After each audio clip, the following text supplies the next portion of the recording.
So, hello everybody. My name is David, and today we are going to learn how to paint our first miniature. Now, you might want to tune in even if you have started painting before. You might pick some things up, but this should be accessible even for somebody who's never picked one up before. So before we get started, let me show you what we're going to be painting and how we set up our station here. So today we're going to be painting these Elven Rogues, or just one of them, from Nolzur's Marvelous Miniatures series. It's officially licensed D&D miniatures by WizKids. So these come pre-primed. Your primer choice does matter, but honestly, they're pretty much all fine. I've never worked with these pre-primed miniatures before, so we'll see how that goes. And this is an example of the studio paint job. Now, there might be some things that... Ooh, there we go. There might be some things that we do that deviate from this a bit, just because for a lot of people this is going to be their first miniature. We picked this one because it's a pretty good example of how we're going to do cloth and wood and leather and metal and all sorts of things that will be nice to learn. So let me show you how I have this set up here. So this is the miniature. Some people like to glue it to a base, even maybe one that's larger or different from what they're going to paint on. I sometimes use these wooden spokes, I sometimes use handles, I sometimes use a base. It's pretty much up to you, whatever's more comfortable. Now, our paint setup here is on a whiteboard, and this is, full disclosure, more organized than I normally paint, but I figure this will be easy for everybody to see. So here I've kind of organized my color families. This blue is going to be for the cloth of the cloak. We have our browns here to work on the leather, some inks and tones, some bronze colors, some iron colors, our skin tones. You might notice that there's green and purple and gray mixed in there, but I'll show you why in a moment. Some colors for rust, and some sort of off to the side colors that I know I might need, but I'm not sure for what yet. Also, you have black and white. I tend to tuck them in the corner because while sometimes they are really handy, I try to use them as little as I can get away with. So there's you get a lot of paints going on there. I do. Now, something to keep in mind, I have a lot of paints going on here. In theory, one could get away with black, white, a true blue, a true yellow, and a true red, and then whatever metallic shade you want. In practice, I like to have a little bit more than that because the warmth of a color, so for instance, how red it is on your purple, or the coolness, how blue it is, how intense it is. So for instance, this is a very intense red, this blood red, whereas this carnage red is a little more dull, meaning it has more grays mixed into it. Are we good now? Mm-hmm. There we go. So you can kind of see that here. And I'll be using some of those terms and I'll explain them as I go. But that being said, cutting some corners or skipping some steps is totally fine. We'll try to keep our focus on what is the most important and differentiate that. So here I have my brushes. This is a size 2 brush. And I like to start with things like that for the base coats because I tend to start a little bit less neat and then neaten up as I go along. And then I have some smaller sized brushes here. I don't usually like to paint with anything smaller than a 0, maybe a 00 if I'm doing the eyes or something like that. Now, some of the times your brush sets will be marked like that. You can see, can you see the number? Not quite. Well, sometimes they'll be marked with a number, like this one is. And sometimes they won't, and you'll just go by the look of it. But as a general rule, you probably want a larger brush than you think you do that comes to a nice point, just because you want to be able to hold enough liquid on your brush where it doesn't dry up before you get done with what you're doing. And finally, I've got my little cups of water right here. And I've got some gesso, which you can mix into paint to make it a little more sticky in small amounts. Probably won't be necessary today. And my flow improver. And this is just to help paint flow. I found this Liquitex Flow Aid to be a lifesaver. So that's what we're going to get started with. So let's go ahead and pick up this rogue. The first thing I'm going to do is put down base colors. So I'm going to get started with some of them. Now, your base tone is something that you typically want a little bit darker than you think you do, and depending on what you're going for, a little bit muddier or sort of browner than you think you might. So ultimately, this cloak is going to be blue.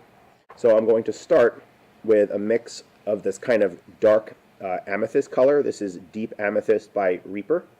And you'll notice that my paints are a mix of all different companies. I've sort of collected them over time. I happen to really like Model Color, Reaper, a couple of select products from Citadel, and also P3. So any paint you prefer, you might want to experiment, borrow some things from people. Now, keeping everything thin is important, so I'm going to mix some water in. And I'm going to put a little bit of brown on my palette, too. So, you might wonder, why am I starting with the cloak? If you look, I'm not going to start by painting this back part here. I'm going to start by painting this inner part here. And the reason for that is because it is the hardest to reach. It's going to require the least amount of highlighting, and it's also going to be the hardest to get to without screwing up other stuff later.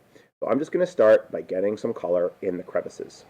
And as a general rule, you want to start by taking your darkest tone and putting it in the deepest crevices. Kind of makes sense when you see it or when you say it out loud, but a lot of people will start by painting the largest thing first, the primary, most visible color on the miniature, and I've found that to be a mistake, even though that is how I started. It just makes things more difficult to fix later.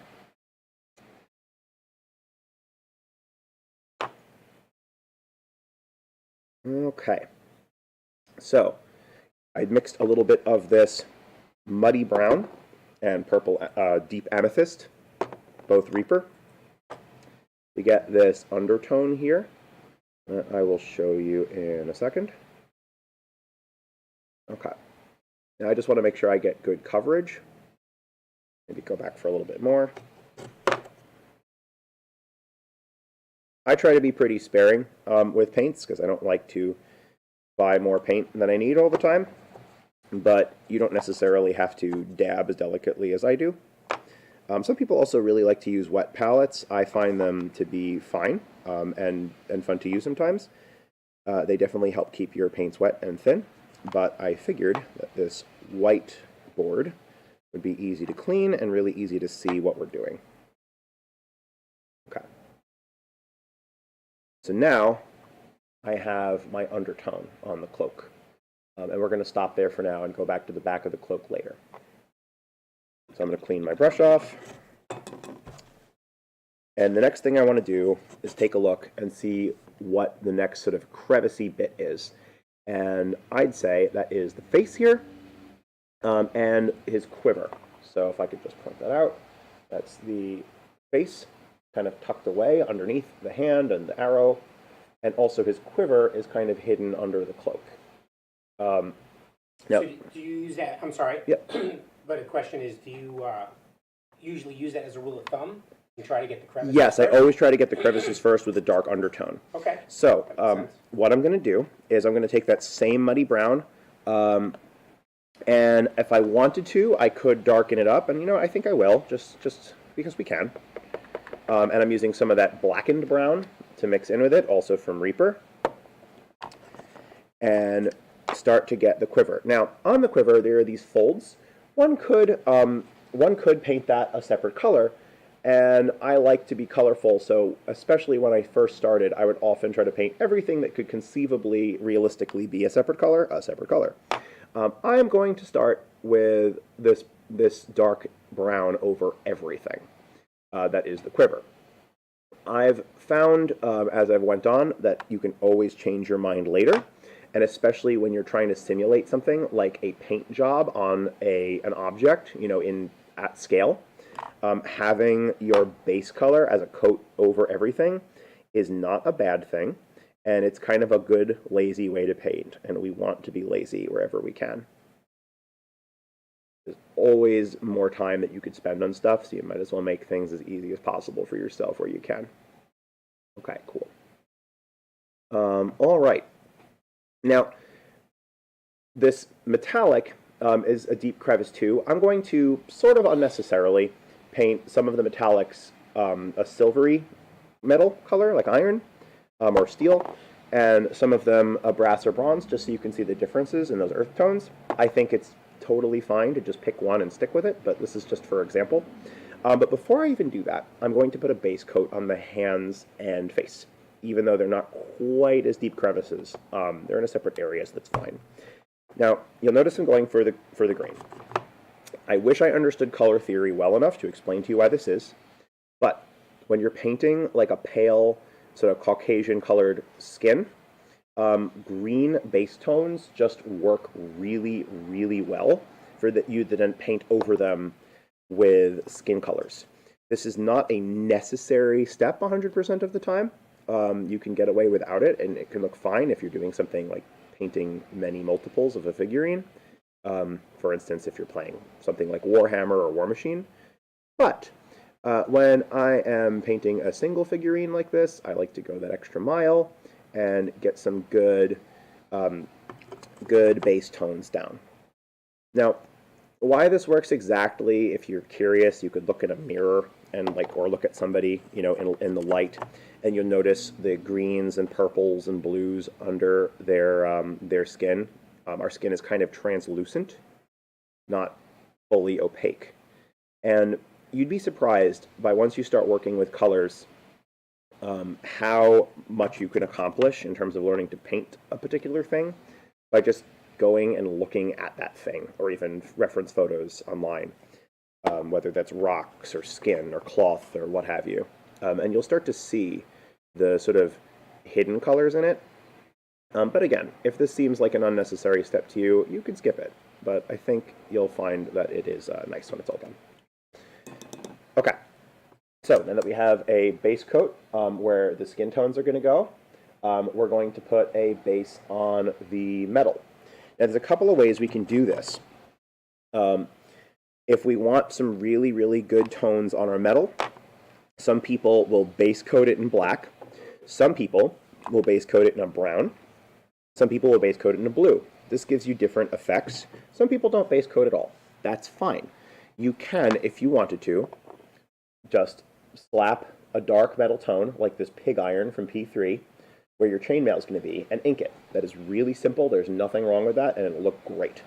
What I'm going to do instead is I am going to take my brown, because unlike a blue or a black, the brown will give a really warm tone, meaning it will look sort of sunlit or like campfire lit. It'll look a little bit deeper and richer in its color. And, oh, yes. And I'm going to put that where my chainmail and my bronze is going to go. And again, this is, if you're painting your first miniature ever and you find this to be a little much, putting all these tones down, this is something you can skip and make up for just well enough. Okay, so here we have the metal base coated. Oh, and look, we missed a spot. So he also has some kind of a coif, and we can paint that in brown too, so let's do that.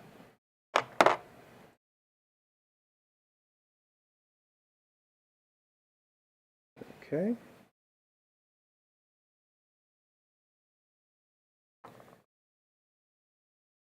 All right. Now you might notice, and that everybody is a little bit different. You can do your own experimentation, and I'm sure you will. I tend to use sort of warm, meaning reddish, brown undercoats a lot. In fact, typically I will prime in a reddish brown.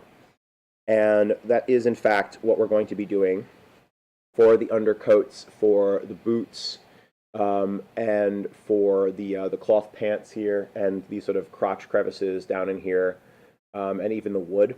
And we can change that later. Sometimes having a unifying tone is something that will really pull the color choices of your miniature together. and it's both a simple choice and really not a bad one, even if you're aiming for really high quality. So we're going to do that. So I'm just going to stick with this muddy brown, because it is kind of a reddish toned brown, and hit all those crevices.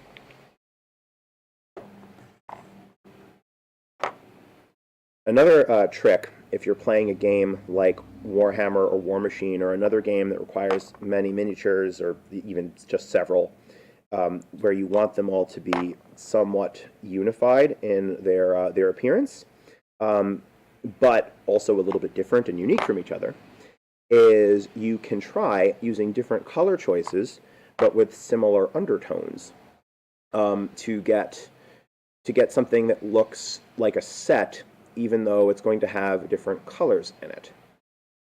You can also do the opposite and paint a miniature in similar final colors, but using different undertones to give one sort of a cool look, like if you use a purple or a blue as your base tones, versus if you're using like a warm brown. A green is another way to get a nice, cool, but a little bit more muted look for your base tones. Okay. So, now that everything, in fact much more than I'd originally anticipated, but that's okay, is based in this muddy brown. Oh, you know what? We'll do this stuff that he's wearing on his arms too. Yeah, and again, you can change your mind on colors later, but notice that I am using a lot of water. I'm keeping things very thin, and if I found my paint to be kind of chunky, I would even go for some of this flow improver, because as long as you keep everything nice and thin and controlled, you will have to use more layers of paint, but you'll have so much more control, and you can change your mind on things later, which is really important. If you are like me, which is an indecisive mess, you will probably find some value in being able to change your mind later, go back, put coats over things, and not have your miniature get chunky and lose detail. That's something I wish I would have known years ago. Mm-hmm. But it doesn't affect the ultimate ending quality. Well, it with multiple layers. It like that? does affect the quality, but the thinner layers you use, the less it will. So there's a point where if you're putting a thin layer of paint on, and you go, I wish I had done more of a blue tone, just for instance on maybe these little sleeves here that that are right before his hands, then I could go, okay, well, I only have one layer of brown on. It's a very, very thin layer. I could go over that in a thin layer of blue, and that'll be fine, which is in fact what I'm going to do. But if you put a big, chunky, thick layer of paint on, like as an example, if I took this amethyst out, right out of the bottle, it's kind of a little chunky. You can see it even on the brush probably. It still flows nice, but it's like a little bit more solid just because it's an older paint. Just sometimes the mixtures are different. And if I did a base coat in this, just slapped it on without any water or flow improver, and then decided to change my mind, or even just painted it as is, it might look a little chunky. Some details might get fuzzed.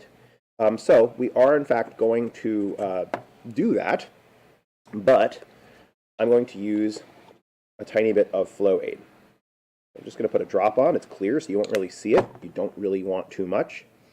You'll probably notice as I dipped in, the whole thing turns blue. It's a solvent, or purplish, rather.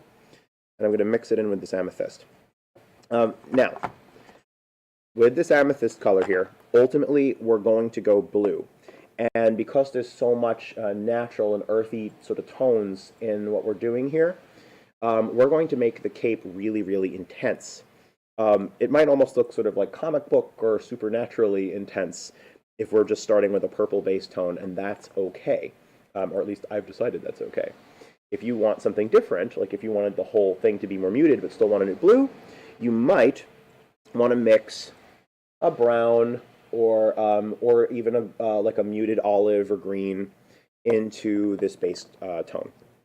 But we're not going to do that. Or are we? Yeah, I've changed my mind. What we're going to do is show you something neat. This is olive drab. It's also kind of chunky. I'm going to put a dot here. And we are going to start by taking this and kind of pulling it onto the coif. And I'll tell you why in a moment. Okay. So we're starting, mixing it nice and thin with some water and a tiny, tiny, tiny bit of flow improver, and pulling that onto the coif and a little bit in the crevices around the hood, and I'm just pulling it down, right, so it gets into those crevices. If you get air bubbles, which sometimes you do if you're quick and sloppy like I am, sometimes dabbing it with a brush or just blowing on it real quick can pop those bubbles. You really don't want to let bubbles dry for obvious reasons. Okay. And I'm just noticing that I have a little bit of a white ghost, unpainted spot over here where I was putting base tones on, so I'm just going to fix that real quick. There we White go. ghost? Yes, when you have a little spot of an area that you meant to color in, that you miss with the paint, a lot of artists will call that a white ghost, usually because you've primed white on a canvas, or in this case a miniature. So I just sort of filled that in. So now we've got that runny, wet olive drab. Now I'm going to take my amethyst, and I've only put it on the top. I want it to be different colors on top than the bottom, because light hits it. And usually light comes from the top. Now, that being said, you may find this an unnecessary step or intimidating. It is not necessary. You can skip it. I just think it would look nice. So, now another thing you might notice is the base tones, because I mentioned we're going to do a lot of browns and earthy colors. The base tones that we're using are very different from the colors that we're ultimately going to use. Now again, if I was a color theory master, I could explain exactly why this is, but it's somewhat intuitive as well. So as we pull that up, they're going to mix a little bit, and ultimately it's going to be blue. But this is what we're going to start with. It's a little bit darker. It adds kind of more of a warmth or a natural color up top from presumably the sunlight or even the the dusky sort of light that's hitting this character. And then cooler tones on the bottom from the shadows. And I may, and then I have to get the hood, and I may even darken that up. I may have over-thinned just a tiny bit, but that's fine. Now there's this trim around the cloak. We're going to keep that gray, like a light gray, just because it'll pop, and it'll show you how to do white tones.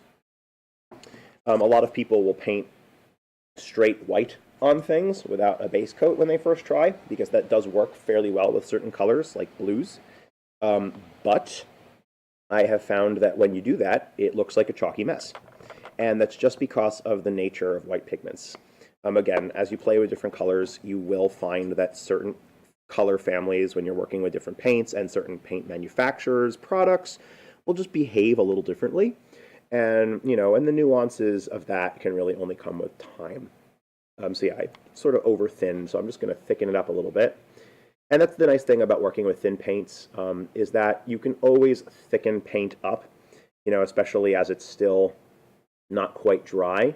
But once the paint is on, it is really, and too thick, you really can't thin it out once it's dry.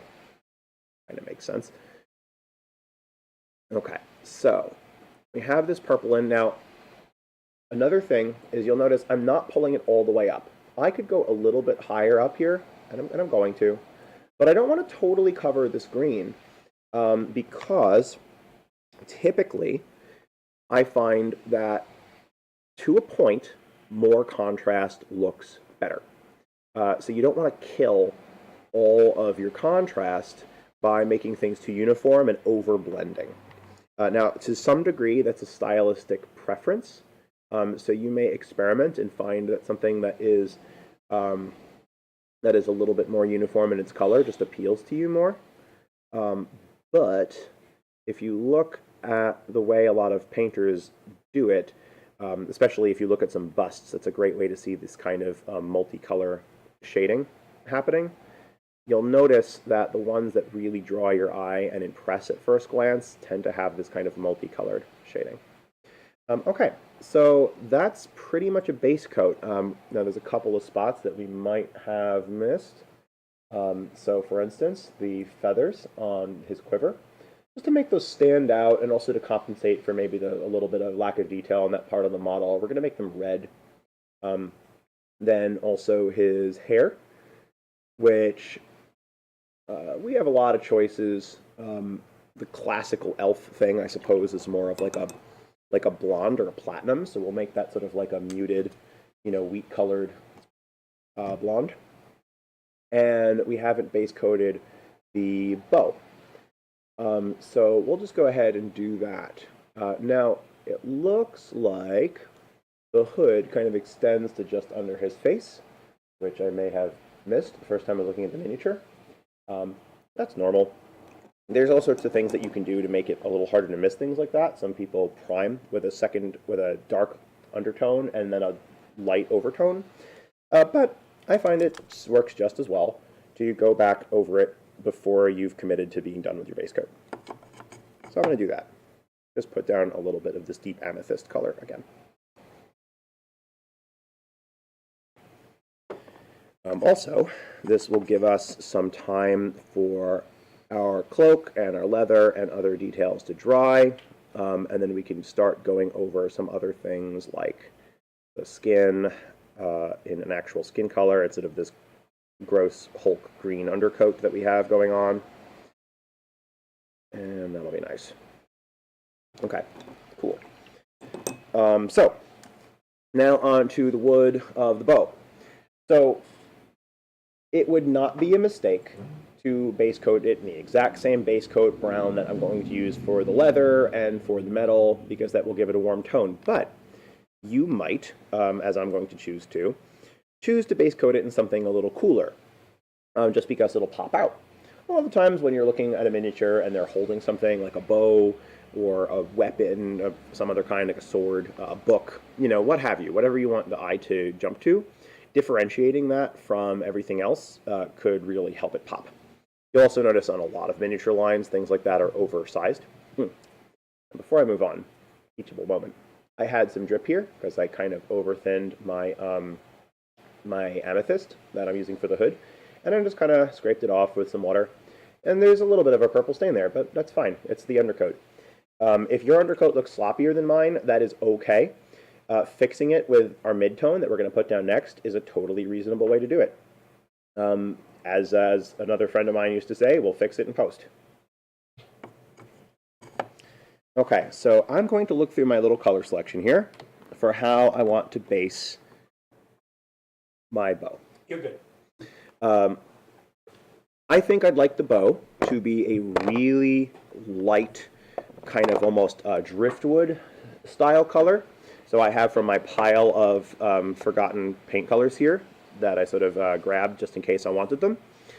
This olive drab, not really going to work for wood. This khaki shadow, this bone shadow, this khaki highlight. I think I'm going to do that. And I may even mix in a little bit of this dark elf shadow to make things that sort of ashy, gray colored wood. That's the way you could achieve that effect. Again, we could have just gone with the same color brown. It would have looked fine, but we're not going to do that. So let's start out with... Okay, Dark Elf Shadow is a little jammed. I have this little poker jammer tool, and I'm just going to jam that in here.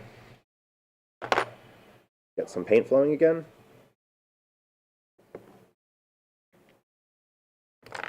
And we're going to go with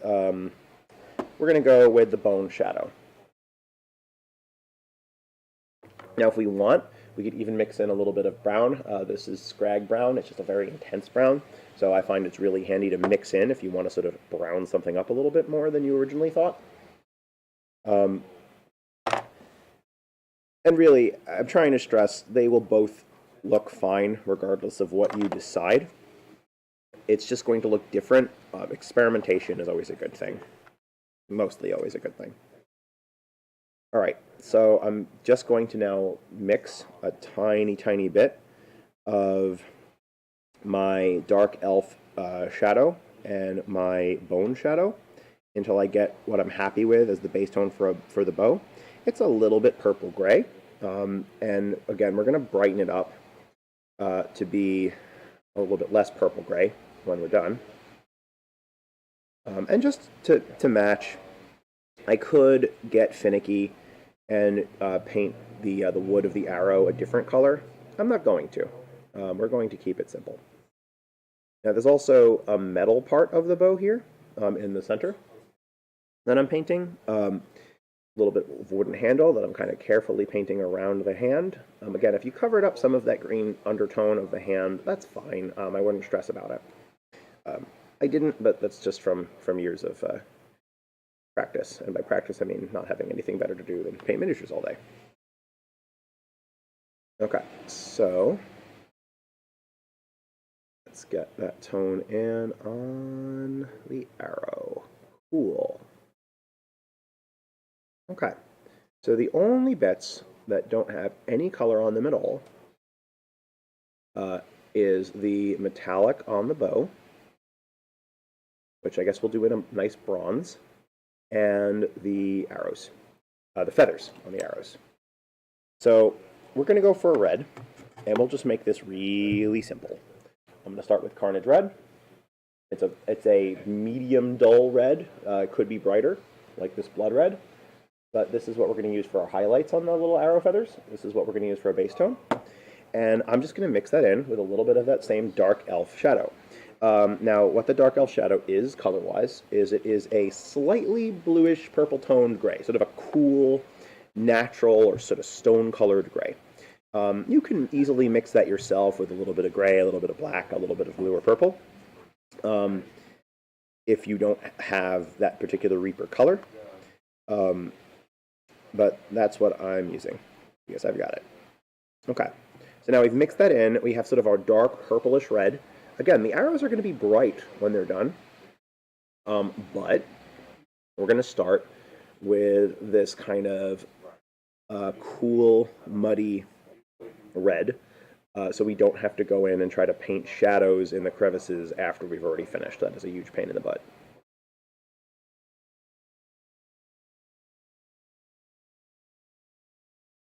Ah, and the hair. You know, I think I was stalling because I still have not decided on the hair color. All right, yes I did. We were going to do like a wheat color. So that is fine. We can do that next. All right, now some people don't like putting their fingers on the miniatures at all when they're painting. It's probably a bad habit, but I find that it's just really handy to have my pinky to stabilize things. If you are like me, you don't have the best fine motor control in the entire world. Okay, cool. So let's take a look at that hair. What I'm going to do is use that same bone shadow, which is sort of like a very dark grayish khaki color, because we're kind of going for that washed out, wizened blonde, you know, that you'll see, like the sort of real version of the silver hair that you'll see in an anime or that kind of thing. Just because, you know, elves tend to look very nice that way. It's pretty recognizable as a sort of elf color.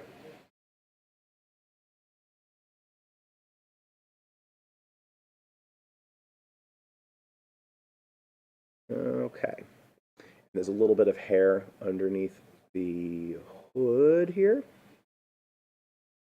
So we'll get that in. A little bit of my green is kind of leaking into the undertone of that. That's okay. I might clean off my brush, dip it in water. Getting a nice tip by licking it is totally fine. The paint's not going to kill you.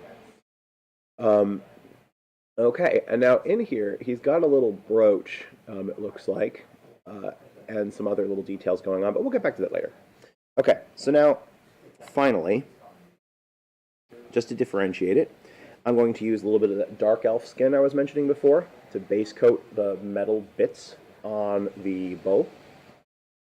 They look a little bit cooler than the metal that he's wearing on his skin. And on the arrow head as well. Okay.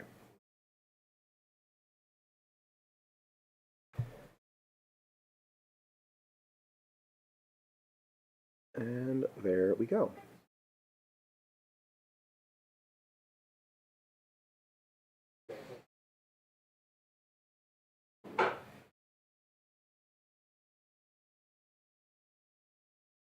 All right, so now, oh, and one final thing, because I'm going to put a little tiny bit of that mix of that bone shadow and dark elf shadow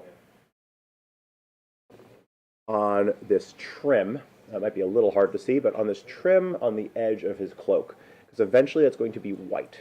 And you don't want to just paint white on top of stuff, because you want there to be shadows. White and yellow are probably the hardest colors to paint, in my opinion, just because the way our chemistry works and how we make these pigments, they tend to get dominated by other colors, and they are not good at jumping on out on top of their undercoat. So you really want to paint a lot of layers when you're doing things in white and yellow.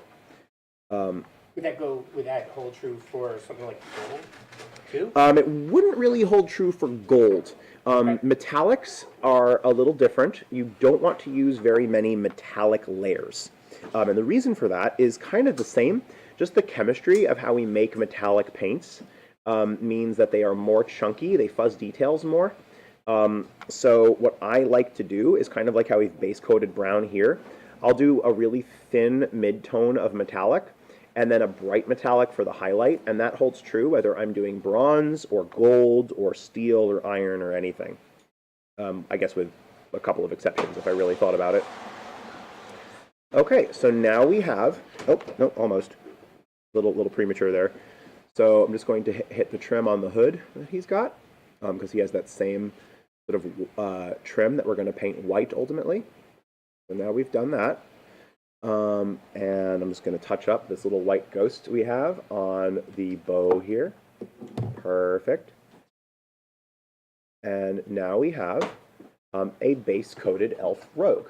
Now, obviously, this isn't table ready. The way that we've done this, we've base coated in sort of intentional multicolored undertones.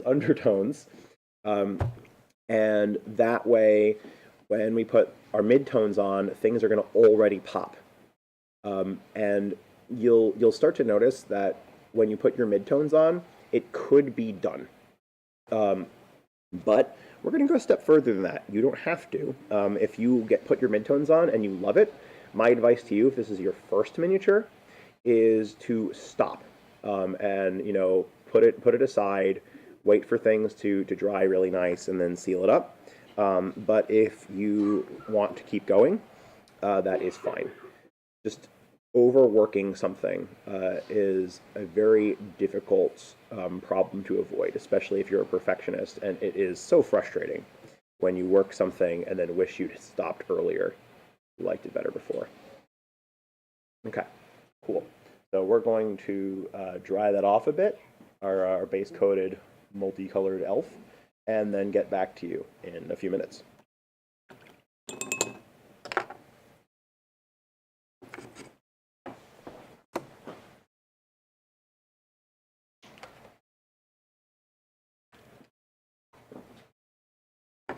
Actually pretty pleased with that undercoat. Yeah. Yeah, that's a good undercoat. I need to undercoat on my shit more. Now, by the way, that undercoat thing, you could even upload that as in separate parts and call this part how to do an undercoat. Undercoating it. And how to do your midtones could even be a separate video depending on the length you're going for. So, actually, this has been about just 40 minutes. So so I can stop it here, Mm-hmm. and then we can come back for the next